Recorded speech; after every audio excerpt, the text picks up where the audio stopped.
What's up everyone? In this video I'm going to just do a quick walk around of the 20mm spacers on my Focus ST with the stock snowflake wheels. I didn't do an installation video on these just because it's pretty simple. It's just like putting on a wheel and you just bolt it on and then put the wheel on top of that.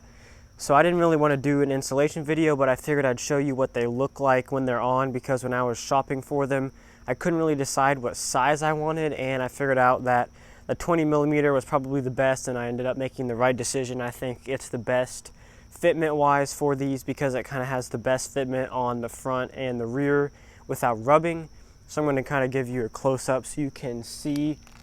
That's kind of what it looks like from the side. The fronts are like perfectly flush. I did have a little bit of rubbing issue, but that's just because my subframe has shifted or my alignment is off. I haven't really figured out yet.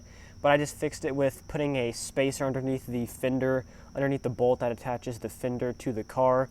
But this is what the correct side looks like without the spacer. So it is near perfect. It barely misses. I don't know if the fenders came rolled on these cars. I've heard that Ford rolled them from the factory, or if the previous owner of my car rolled them, but the fenders are rolled and they don't rub. There's not very much clearance when turning, but I haven't had any issues with that yet. But that's the front. They definitely look a lot better. I think the spacers completely transform the car. I think it looks a lot better with the snowflakes with the spacers. I think it looks better than half of the aftermarket wheel choices out there I see people put on their car. But here is the rear. It is almost flush too. There is like just enough room to get maybe one finger in there. It is really tight. These don't rub at all, obviously, because they don't turn, and they just go up there. I haven't even had them hit the fender liner yet. So those have really nice fitment. It looks really good, especially with the mud flaps. It's kind of the main reason I put the mud flaps on, was to keep mud from slinging up whenever I had the spacers on, since the tire sticks out farther. But we'll take a look at the other side. I think it definitely changes the whole look of the car.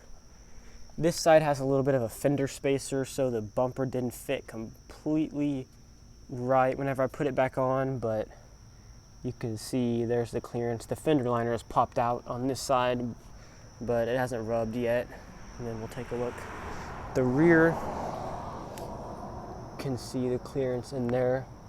But I would definitely recommend these. These are the ones from CJ Pony Parts. I think they make them themselves. And I don't really remember how much they cost. I'll link them down in the description though, so you can buy these if you like them. There's also another company that makes them called Garage Line. But I got these when they were on Black Friday sale from CJ Pony Parts. But you can see they make the car look a lot better.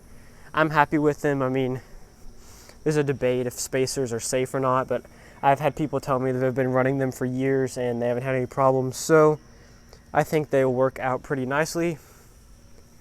But I like them a lot. Thanks for watching. This was just a quick video just to show you what they looked like and how they fit. But thanks for watching. Please leave a like and subscribe, and I'll see you in the next video.